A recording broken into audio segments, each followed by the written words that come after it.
Paytaxtın Binəqədi rayonunda Bakı 2015 birinci Avropa oyunlarına hazırlıq məqsədi ilə reallaşdırılan Təmiz Binəqədi sosial layihəsi çərçivəsində son 2 ayda əməkçiliklər, sosial xarakterli müxtəlif təmizlik aksiyaları və müsabiqələr həyata keçirilir. Layihə çərçivəsində ən təmiz mənzil kommunal istismar sahəsi müsabiqəsinə yekun vurulub və qaliblər mükafatlandırılıb. Ən təmiz mənzil kommunal istismar sahəsi müsabiqəsinin qaliblərini mükafatlandırma mərasimində Binəqədi rayon İcra Hakimiyyətinin təsərrüfat şöbəsinin müdiri Ədalət Rəcəbov bildirdi ki, müsabiqə çərçivəsində rayon ərazisində 15 təmizlik aksiyası həyata keçirilib.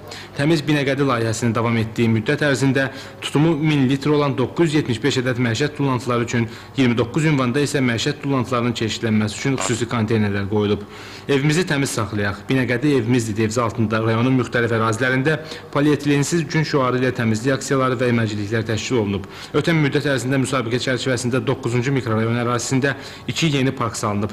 Binəqədi rayon İcra Hakimiyyəti başçısının birinci müavini İlqar Süleymanov dedi ki, Təmiz Binəqədi sosial layihəsinin əsas məqsədi gələn il Bakıda keçiriləcək ilk Avropa oyunlarına hazırlıq dövründə rayonun memarlıq görkəmini daha da yaxşılaşdırmaq, qəsəbə və mikrorayonlarda, küçə və məhəllələrdə aparılan təmizlik və abadlıq işlərini mütəşəkkil formada davam etdirmək, bu işlərə rayon ictimaiyyətini cəlb etməkdir.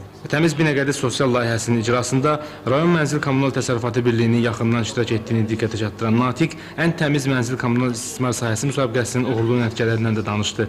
Sonra qaliblərin mükafatlandırma mərasimi keçirildi. Müsabiqənin yekun nəticəsinə görə əsas mükafat 8-ci mikrorayonda yerləşən bir saylı mənzil kommunal istismar sahəsinə təqdim olundu. Eyni zamanda Rayon Mənzil Kommunal Təsərrüfat Birliyinin 13 nəfər işçisi fəxri fərmanla təltif edildi. Daha sonra tədbir bədii hissəyə davam etdi.